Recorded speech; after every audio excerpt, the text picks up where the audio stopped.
Dear Nigerians, I bring you good wishes from President Muhammadu Buhari, who, as we all know, is away from the country on medical vacation. Today marks the second anniversary of our assumption of office, and we must thank the Almighty God not only for preserving our lives to celebrate this second anniversary, but for giving us hope and strength and confidence as we faced the challenges of the past 2 years. Our administration outlined 3 specific areas for our immediate intervention on assumption of office. These are security, corruption, and the economy. In the northeast of our country, the terrorist group Boko Haram openly challenged the sovereignty and continued existence of the Nigerian state, killing, maiming, and abducting, causing the displacement of the largest number of our citizens in recent history. Beyond the northeast, they extended their mindless killings as far away as Abuja, Kano, and Kaduna. But with new leadership and renewed confidence, our gallant military immediately began to put Boko Haram on the back foot. We have restored broken down relations with our neighbors, Chad, Cameroon, and Niger, allies without whom the war against terror would have been extremely difficult to win. We have reorganized and equipped our armed forces and inspired them to heroic feats. We have also revitalized the regional multinational joint task force by providing the required funding and leadership. The positive results are clear for all to see. In the last 2 years, close to 1 million displaced persons have returned home. 106 of our daughters from Chibok have regained their freedom after more than 2 years in captivity, in addition to the thousands of other captives who have since tasted freedom. Schools, hospitals, and businesses are springing back to life across the Northeast, especially in Borno State, the epicenter of the crisis. Farmers are returning to the farms from which they fled in the wake of Boko Haram violence. Finally, our people are getting a chance to begin the urgent task of rebuilding their lives. Across the country, in the Niger Delta and in parts of the North Central region, we're engaging with local communities to understand their grievances and to create solutions that respond to these grievances adequately and enduringly. President Buhari's new vision for the Niger Delta is a comprehensive peace, security, and development plan that will ensure that the people benefit fully from the wealth of the region. And we have seen to it that it is the product of deep and extensive consultations, and that it has now moved from idea to execution. Included in that new vision is the long overdue environmental cleanup of the Niger Delta, beginning with Ogoniland, which we launched last year.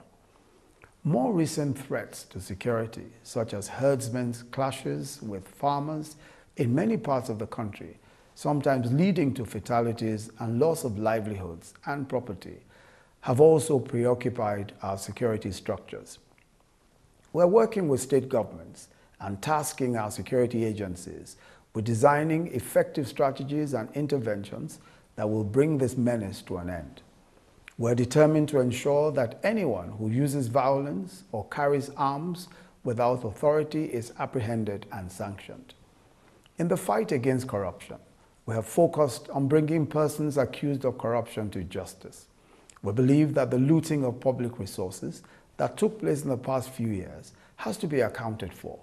Funds appropriated to build roads, railway lines, and power plants, and to equip the military that have been stolen or diverted into private pockets must be retrieved and the culprits brought to justice. Many have said that the process is slow, and that is true. Corruption has fought back with tremendous resources, and our system of administration of justice has sometimes been slow. But the good news for justice is that our law does not recognize a time bar for the prosecution of corruption and other crimes, and we will not relent in our efforts to apprehend and bring corruption suspects to justice.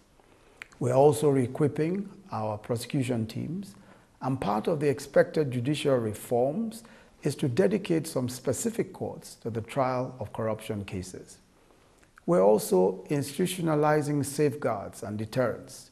We have expanded the coverage of the Treasury Single Account, TSA. We have introduced more efficient accounting and budgeting systems across the federal government. We've also launched an extremely successful whistleblower policy.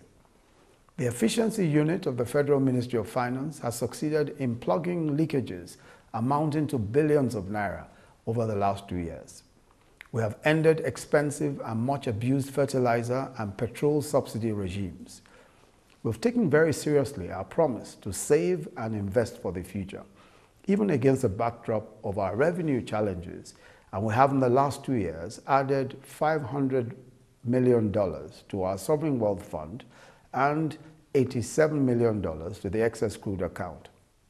This is the very opposite of the situation before now, when rising oil prices failed to translate to rising levels of savings and investment. Admittedly, the economy has proven to be the biggest challenge of all. But let me first express just how concerned we have been since this administration took office about the impact of the economic recession on our citizens. Through no fault of theirs, some companies shut down their operation. Others downsized, people lost jobs, and had to endure rising food prices. In some states, civil servants worked months on end without the guarantee of a salary, even as rents and school fees and other expenses continue to show up like clockwork. We have been extremely mindful of the many sacrifices that you've had to make over the last few years. And for this reason, this administration's work on the economic front has been targeted at a combination of short-term interventions to cushion the pain, as well as medium to long-term efforts aimed at rebuilding an economy that is no longer helplessly dependent on the price of crude oil. Those short-term interventions include putting together a series of bailout packages for our state governments to enable them bridge their salary shortfalls, an issue that the President has consistently expressed his concerns about. We also began the hard work of laying out a framework for our social intervention program, the most ambitious in the history of the country. One of the first tasks of the Cabinet and Economic Management team was to put together a strategic implementation plan for the 2016 budget, targeting initiatives that would create speedy yet lasting impact on the lives of Nigerians. Indeed, much of 2016 was spent clearing the mess we inherited and putting the building blocks together for the future of our dreams, laying a solid foundation for the kind of future that you deserve as citizens of Nigeria. In his budget presentation speech to the National Assembly last December, President Buhari outlined our economic agenda in detail and assured that 2017 would be the year in which you would begin to see tangible benefits of all the planning and preparation work. It is my pleasure to note that in the 5 months since he delivered that speech, we have seen tremendous progress, as promised. Take the example of our social investment program, which kicked off at the end of 2016. Its homegrown school feeding component is now feeding more than 1 million primary school children across 7 states and will be feeding 3 million by the end of the year. The NPower, another component, has engaged 200,000 unemployed graduates, none of whom needed any connections to be selected. Beneficiaries are already telling the stories of how these initiatives have given them a fresh start in their lives. Microcredit to 1 million artisans, traders, market men and women has also begun, while conditional cash transfers, which will eventually reach 1 million of the poorest and most vulnerable households, has also begun. Roads and power projects are going on in every part of the country. In rail, we are making progress with our plans to attract hundreds of millions of dollars in investments to upgrade the existing 3,500 kilometers narrow gauge network. We have also, in 2017, flagged off construction work on the Lagos-Ibadan leg of our standard gauge network, and we are close to completing the first phase of Abuja's mass transit rail system. In that budget speech in December, the President announced the takeoff of the Presidential Fertiliser Initiative. Today, 5 months on, that initiative, the product of unprecedented bilateral cooperation with the government of Morocco, has resulted in the revitalization of 11 blending plants across the country, the creation of 50,000 direct and indirect jobs so far, and in the production of 300,000 metric tons of NPK fertilizer, which is being sold to farmers at prices significantly lower than what they paid last year. By the end of 2017, that fertilizer initiative would have led to foreign exchange savings of $200 million and subsidy savings of 60 billion naira.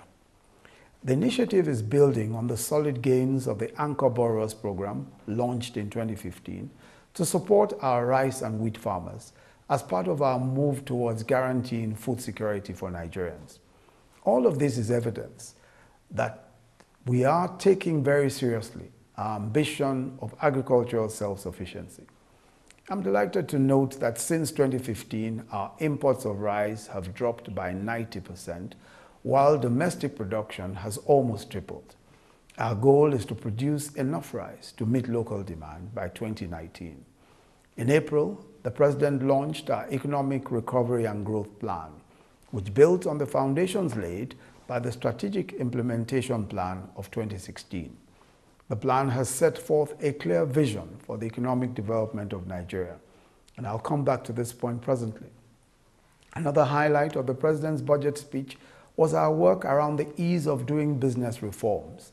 As promised, we have since followed up with implementation and execution. I'm pleased to note that we're now seeing verifiable progress across several areas, ranging from our new visa on arrival scheme to reforms at our ports and regulatory agencies. The President also promised that 2017 would see the rollout of executive orders to facilitate government approvals, support procurement of locally made goods, and improve fiscal responsibility. We have kept that promise. This month, we issued 3 executive orders to make it easier for citizens to get the permits and licenses they require for their businesses, to mandate government agencies to spend more of their budgets on locally produced goods, and to promote budget transparency and efficiency. The overarching idea is to make the government agencies and government budgets work more efficiently for the people. The impact of our ease of doing business work is gradually being felt by businesses small and large. Its successful takeoff has allowed us to follow up with the MSME clinics, our small business support program, which has taken us so far to Aba, Sokoto, Jos, and Katsina, and we expect to be in all other states in due course.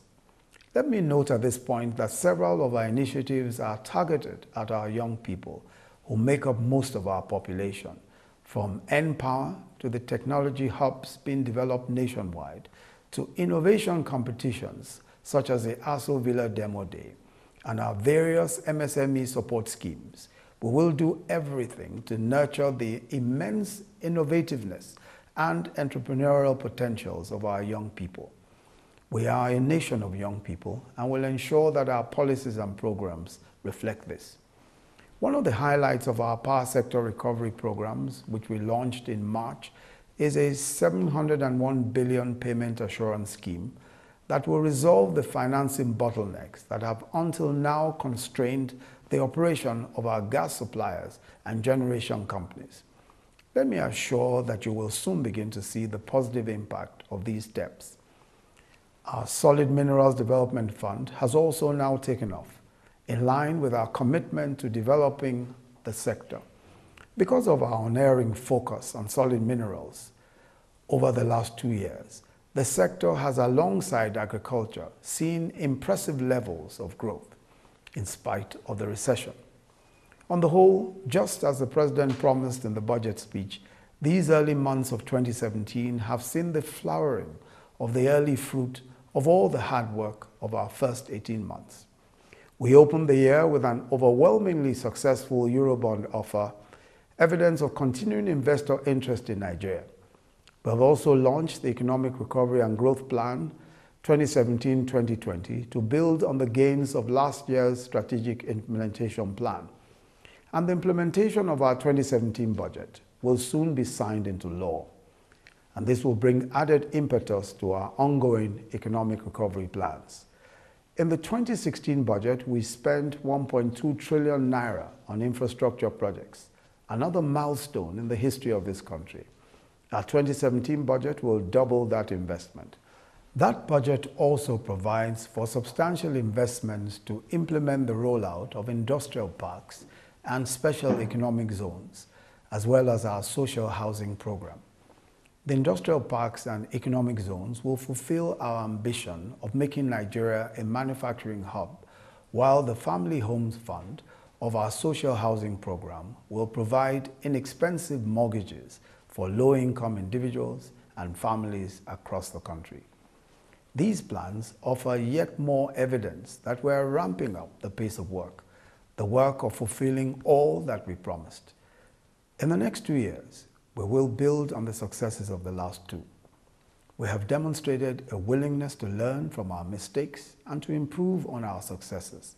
The critical points that we must address fully in the next 2 years are agriculture and food security, energy, which includes power and petroleum, industrialization, and transport infrastructure.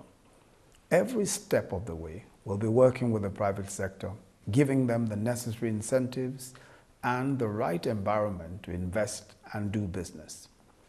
Our vision is for a country that grows what it eats and produces what it consumes. It is for a country that no longer has to import petroleum products and develops a lucrative petrochemical industry.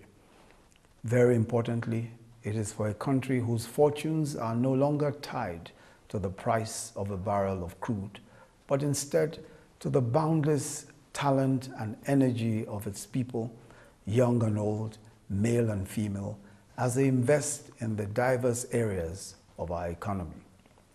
And that vision is also for a country where the wealth of the many will no longer be stolen or reserved for a few, and where the impunity of corruption, whether in the public or private sectors, will no longer be standard operating practice. A land rid of bandits and terrorists. As citizens, you all deserve a country that works, not merely for the rich or connected, but for everyone. And our promise to you is that we will, with your support and cooperation, take every step needed to create that country of our dreams. We also know that this journey will of necessity take time, but we will not succumb to the temptation to take shortcuts that ultimately complicate the journey. We did not find ourselves in crisis overnight, and we do not expect overnight solutions to our challenges. The most important thing is that we are on the right path, and that we will not deviate from it, even in the face of strong temptation to choose temporary gain over long-term benefit. As the President has summed it up, and I quote, "The old Nigeria is slowly but surely disappearing, and a new era is rising," end of quote. And so we commemorate this second anniversary of our administration with confidence and optimism. I firmly believe that we have put the most difficult phase behind us, and we are witnesses to the ever-increasing intensity of the light at the end of the tunnel. We ask for your continued cooperation and support to enable us realize all of our best intentions and ambitions for Nigeria. On our part, we'll continue to carry you along on this journey, to speak to you, to explain the challenges, and to share our vision. And while we all daily preoccupy ourselves with pursuing the Nigerian dream, which is the desire to better our lives and circumstances vigorously and honestly, it is inevitable that grievances and frustration will arise from time to time. This is normal.